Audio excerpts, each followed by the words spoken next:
has been way, way too long speaking with you because when I was back in the day with 680 News, I used to interview guys at least once or twice a year in the 2000s. I Yeah. think we did maybe one interview, I think, later on after I parted ways with 680.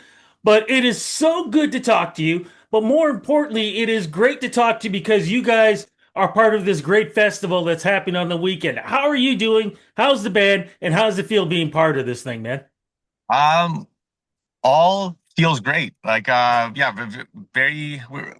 We've been like kind of getting back into the swing of things. As nostalgia seems to be really connecting with a lot of people.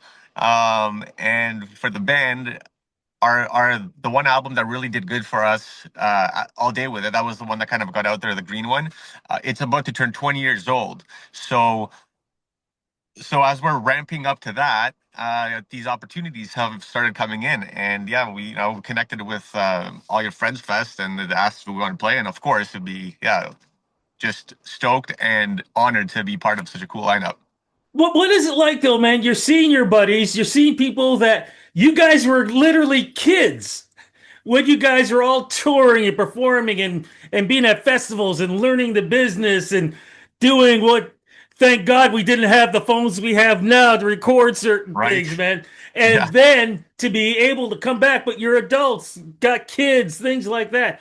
How is that? What is that like to be able to do this festival knowing all the experience that you have and everybody else has, like Faber Drive, and, Avril Lavigne, the rest of the gang?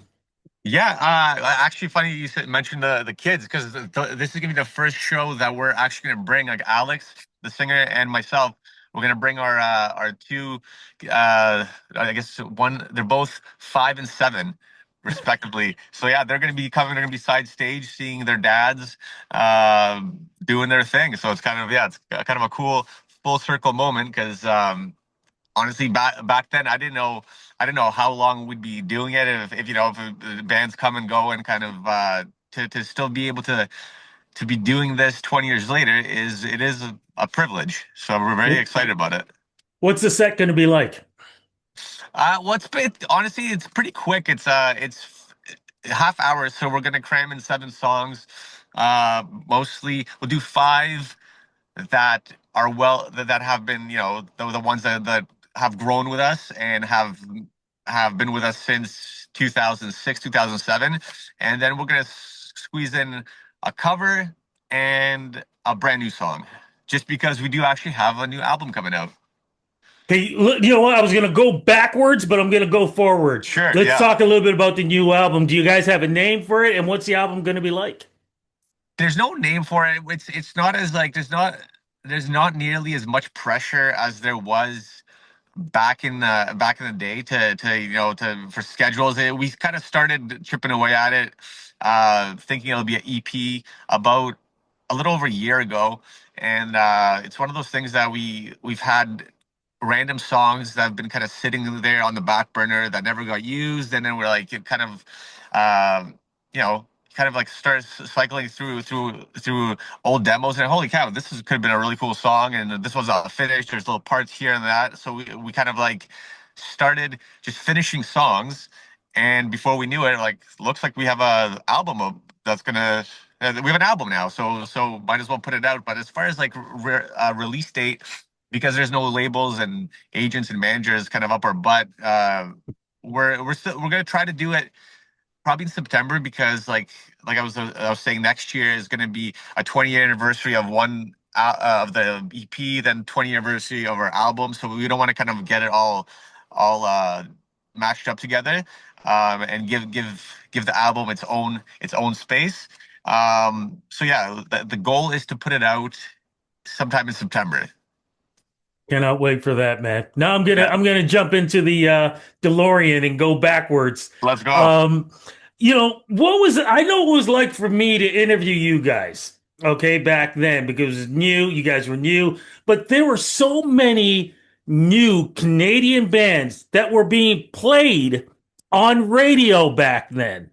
Right. But it was like a crazy time because you guys were also dealing with record labels, smaller record labels being bought up by bigger record labels. You were dealing with, in some ways, still with Napster. Um, like there was just so much going on, but at that same time, and almost like to around the end of the era of what much music really was in Yep. playing videos. What was it like for you skateboarding guys who represented that Canadian youth, not just through lifestyle, but through music?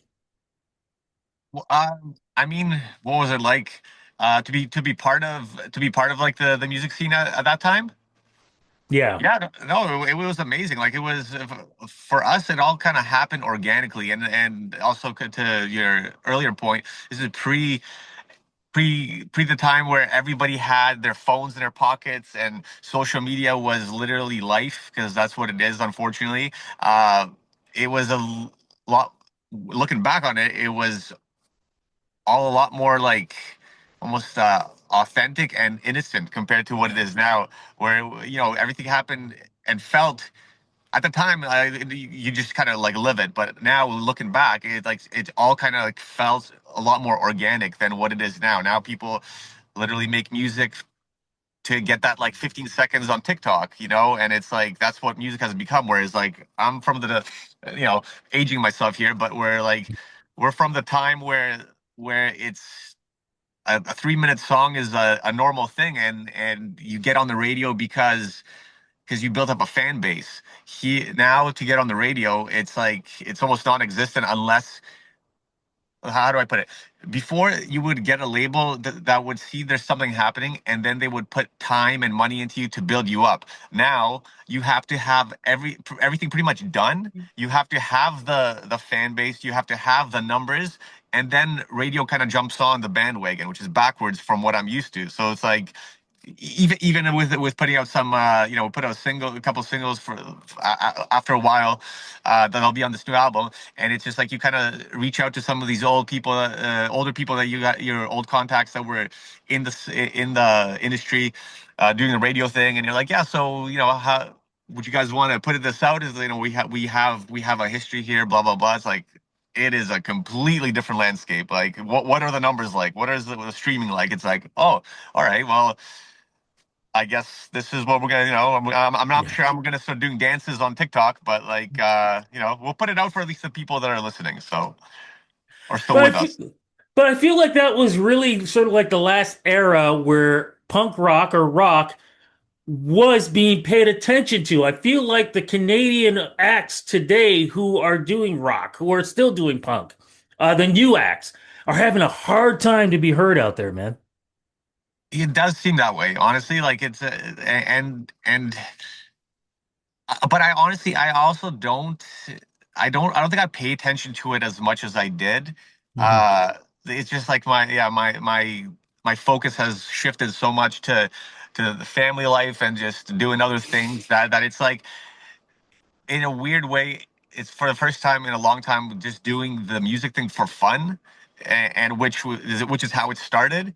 Not worried about like if it connects with a huge audience. Like obviously, I would take that with open arms. I would love that, but it's not like I don't know. I'm not paying attention to it as much as before. Like the pressure was like it had to happen. If it didn't, it would feel like a failure. Now it's just like we've made some cool stuff and I'm excited about it. I like it. I personally like it.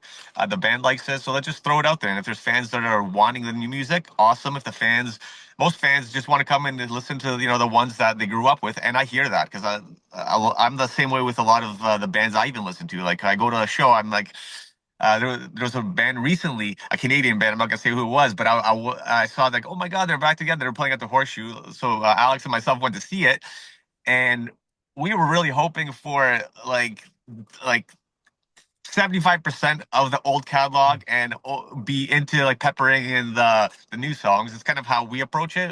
And it was backwards. It was like 80% new stuff, and then they peppered in like four classics, and I was kind of cheesed about it, to be honest. I was like it's cool, but like I want to go out there and have a couple beers and just like sing along, and that's just kind of what I was hoping for. but everybody wants to do it differently, right? So for me, for us, even when we do put out the album, is there a good chance that when we play live, we're only gonna play two or three songs of those, and usually keep the classics, because that's where the party happens. That's what people want to hear. That's what I feel, anyways. So, How has family life changed your life personally and musically? uh, well, Uh, completely. Yeah, like it's completely changing it. It's but in the best ways. Like it's for the first time not really living selfishly for myself. It's like now it's like you live for somebody else in like the best way possible. It's like I feel good about it. So it's nice, kind of like straightens out the path for you where you're uh, you just get your ducks in a row, and you get your, I don't want to swear, but you get your shit right. Just get it done, and they're the best influence for me. And it's, yeah, literally the best thing that could have happened to me, moving from like a band guy life to to Family Guy, and I love it. Look, I know I got to let you go, man, because I appreciate you pulling over to do this interview. But what is gonna? Okay, so we know that we got an EP or an album that could be coming out sometime this year. What other shows are going to be happening down the road? Because when I looked over on your Instagram, man, all I've seen are all these shows you guys are doing. Well, All Your Friends Fest is going to be actually the last one for a little bit. Oh, okay. In the fall, we're gonna have a handful of shows in Ontario. There's like they haven't been announced yet, but there'll be a handful, and then we're just kind of we will put the EP out. September is the goal, or EP or album, whatever. It's still September. But as far as shows, uh it's gonna be a little quiet. Just actually, Alex just had twins himself, the singer. So yeah, so he's like deep in it. Um, but um, but we also want to like really plan out this 20-year anniversary of All Day with It properly, and Yeah. make sure that the demand is there, and we kind of like build it up Oh, yeah. a little strategically, because that really is the album that defines the band. So we just want to do it right. I don't want to overplay the market, because it's been really nice coming back, doing shows, and having people come back, and I haven't seen you for 15 years, haven't seen you for this long, blah blah blah. And then even some of those fans bring their kids, which is that's the craziest part. It's like, I've been waiting to turn 19 to get into the bars because my parents been playing you. Like, it's that, and it's like, holy cow, I guess we're pretty old. But you know what, welcome it all. But as far as, yeah, shows coming up, there will be a handful in the fall around Halloween. And then after that, it's going to be kind of planning out how we want to do the proper tour for All Day with It. So it won't be too much going on with live shows until that point. All right, man. I'll let you go. Look, say hello to the other guys for me, especially Alex. I mean, like I said, I haven't seen you guys in so long. I got to go through the old photos, not on the phone, photos, see if I can find some of the old pics of us. Um, but man, it has been a blast from chronicling your careers back then to being able to do this interview now and looking forward to doing interviews in the future. Yes. You guys are legends. Even if you don't think you are, Ah, you guys are legends. You have made huge influences in the Canadian music industry. I am so glad to see you guys not just doing this show, but still doing what you guys do great, and that is great Canadian music. well, thank you so much. Thanks for having us, and I hope, are you coming to the show? Can't make it to the show this year, man, Yeah. but because I'm following you guys and everything else, whatever show you have in Toronto, I will be down there for that. Okay. Well, we got you, man. Thank you so much.